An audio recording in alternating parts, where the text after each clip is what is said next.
What's up, y'all? Welcome to the Nerdy Professor podcast, where we talk about everything black, bold, and beautiful. I'm your host, the Nerdy Professor, and on this episode, we're going to focus on the height of the Abolitionist movement and the strategies and tactics used during that time.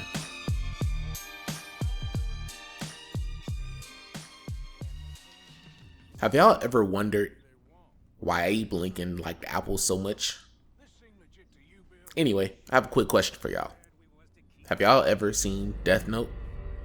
Do y'all remember how Light was morally struggling in the beginning for like 2 seconds when he first got the Death Note? What if you had that power? What if you had the power to choose how someone lived or how something played out before they died? The abolitionist movement emerged as a powerful force against slavery, and it was a pivotal moment in United States history. The abolitionist movement was marked by passionate activism and unwavering dedication to justice.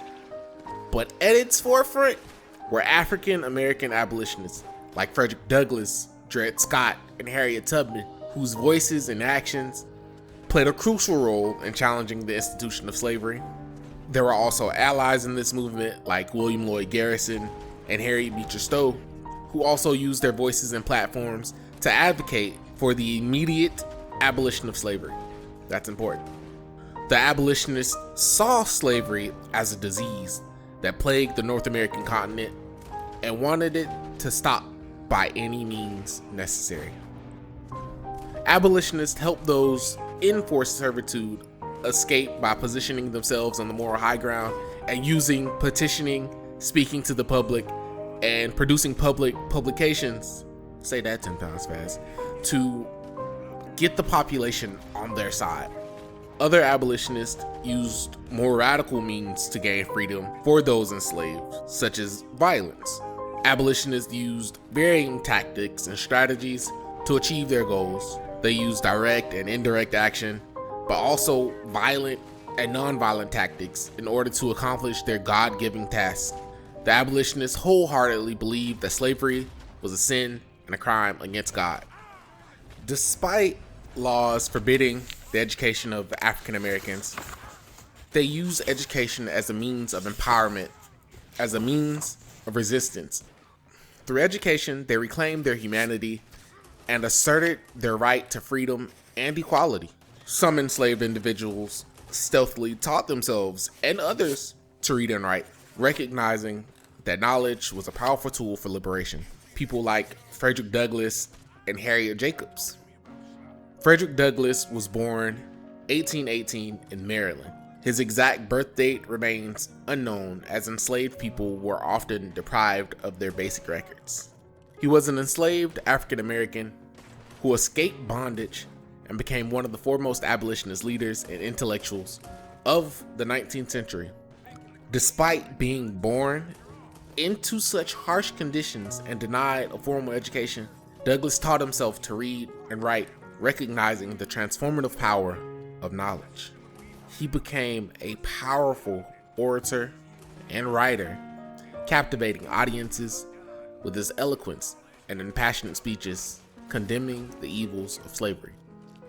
In 1845, Douglass published his most groundbreaking autobiography, Narrative of the Life of Frederick Douglass, an American Slave, which vividly depicted the brutality in slavery and became a bestseller in the United States and abroad. His narrative not only exposed the moral hypocrisy of slavery, but also challenged stereotypes about the intellectual capabilities of African Americans. Douglass went on to become a leading voice in the abolitionist movement, advocating for immediate emancipation and full civil rights for African Americans. He worked closely with prominent abolitionists such as William Lloyd Garrison, and later became a champion of women's suffrage alongside figures like Susan B. Anthony. After the Civil War, Douglass continued to fight for equality as a statesman, a diplomat, and advocate for African American rights during Reconstruction. His legacy as a tireless advocate for justice and equality continues to inspire generations, embodying the resilience and determination of those who dared to challenge the injustice of their time. As Frederick Douglass once said, "I expose slavery in this country because to expose it is to kill it." And indeed, the resistance of enslaved individuals played a crucial role in challenging the institution of slavery. Another prominent figure during this time was Harriet Jacobs. Born 1813 in Edenton, North Carolina, she was an enslaved African-American woman who became a prominent abolitionist and author. Jacobs endured horrific hardships during slavery, including sexual exploitation and separation from her children.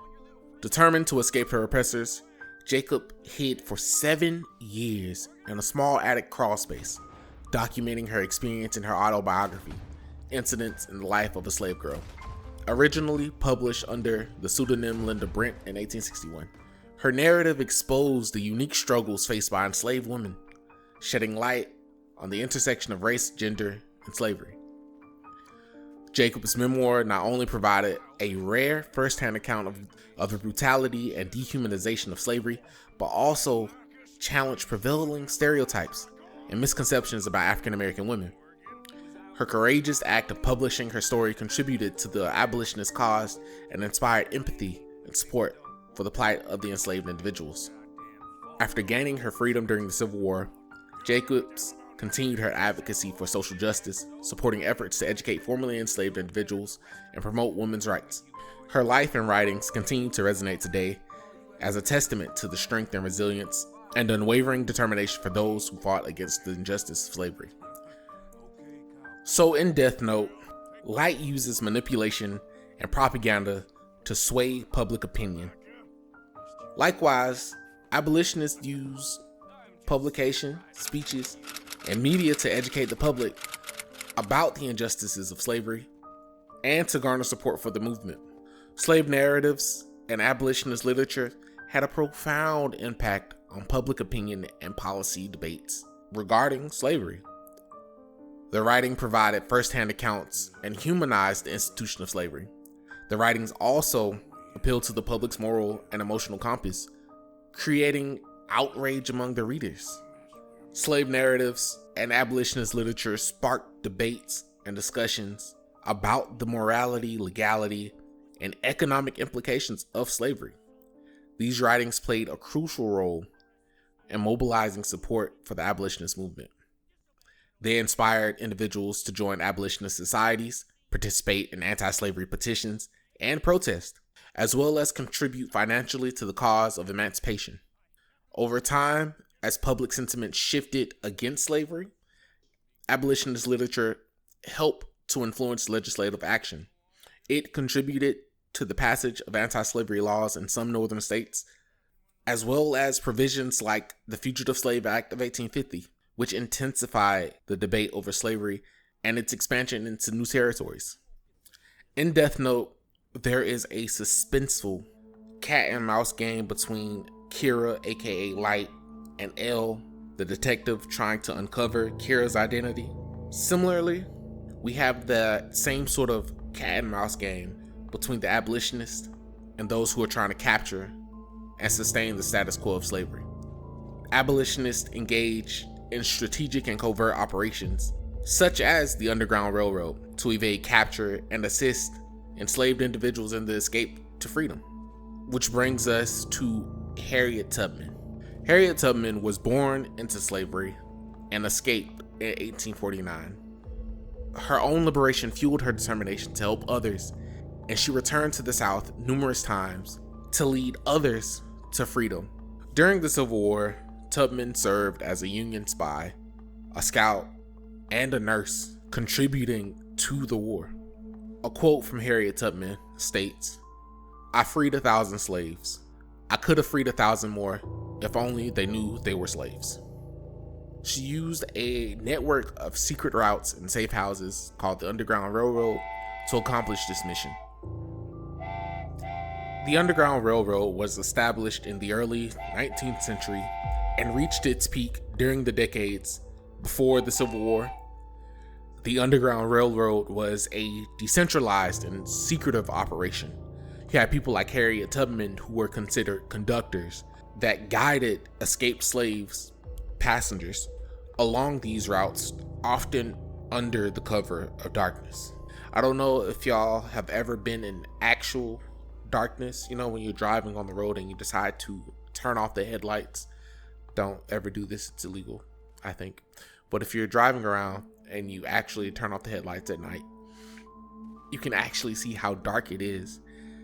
And it's quite terrifying. For those who say that they are not afraid of the dark, try it and you might be afraid. Just saying. The network relied on a system of codes and signals and safe houses, aka stations, that were maintained by abolitionists. Another key figure during this time is one of my favorite abolitionists, John Brown. Brown was a fervent abolitionist who believed in the use of militant tactics to achieve emancipation. He was born 1800 in Connecticut. Brown witnessed the horrors of slavery from a young age and dedicated his life to the cause of liberation. Brown's activism took various forms, including participating in the Underground Railroad.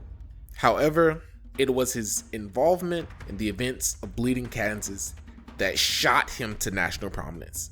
In response to the escalating violence between pro-slavery and anti-slavery forces in Kansas, Brown led a retaliatory raid on the pro-slavery settlement of Pottawatomie Creek in 1856, where several pro-slavery settlers were killed.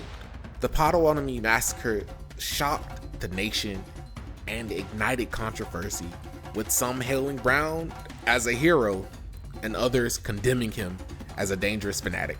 Undeterred by the backlash, though, Brown continued to advocate for more militant action against slavery. In 1859, he launched his boldest plan yet, the raid on the Federal Arsenal at Harper's Ferry, Virginia. See, Brown envisioned Harper's Ferry as the starting point for a widespread slave uprising that would lead to the liberation of millions of enslaved individuals.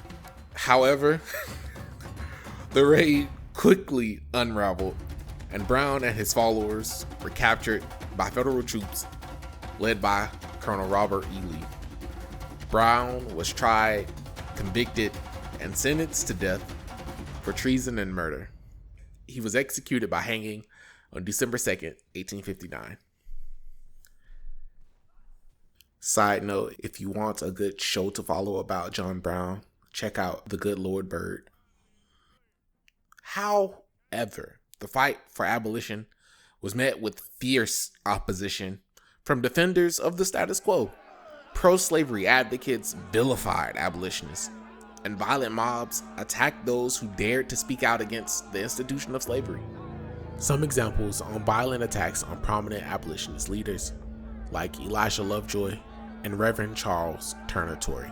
Lovejoy was an abolitionist newspaper editor who was murdered by a pro-slavery mob in 1837 in Alton, Illinois, for his outspoken anti-slavery views.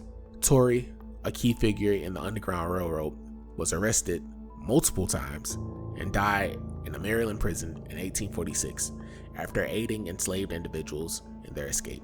These attacks were attempts to intimidate and silence abolitionist voices. They highlighted the dangers faced by those who openly opposed slavery.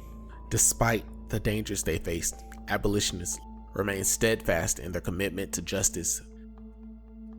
Death Note explores themes of power and control as Light grapples with the consequences of wielding the Death Note's power. Similarly, the abolitionist movement confronted powerful economic interests, political structures, and social norms that maintain control over enslaved individuals. The abolitionist movement was not confined to well-known figures, and resistance was not always dramatic or overt. Everyday acts of sabotage, feigning illness, breaking tools, and slowing down work were subtle yet powerful ways enslaved individuals resisted their bondage. These acts disrupted the plantation economy and asserted a measure of control over their lives. The abolitionist movement also included countless everyday heroes who organized protests, circulated anti-slavery literature, and sheltered fugitive slaves in their homes. Sometimes the enslaved escaped and lived in hidden communities called maroon communities.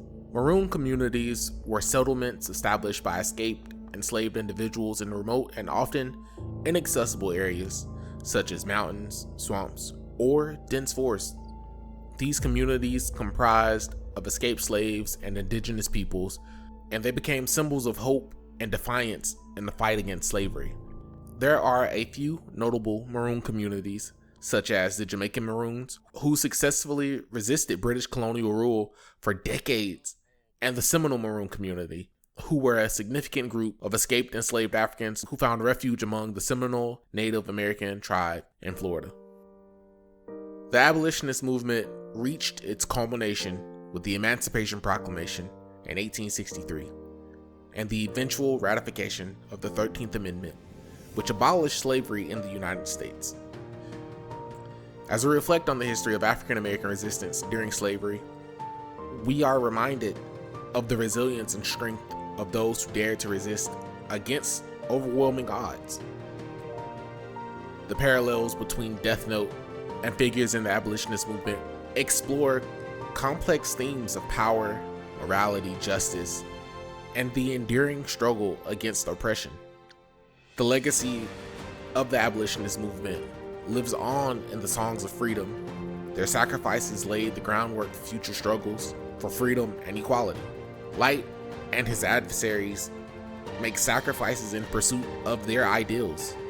Similarly, abolitionists such as Harriet Tubman and Frederick Douglass risked their lives and freedoms to achieve the greater goal of abolishing slavery and securing rights for all. All right, y'all. That's it for this episode. Thank you for joining. I hope you learned something. If you enjoyed this episode, don't forget to drop a like and consider following the podcast for more content like this. As always, I welcome your feedback and suggestions for future topics. Until next time, peace.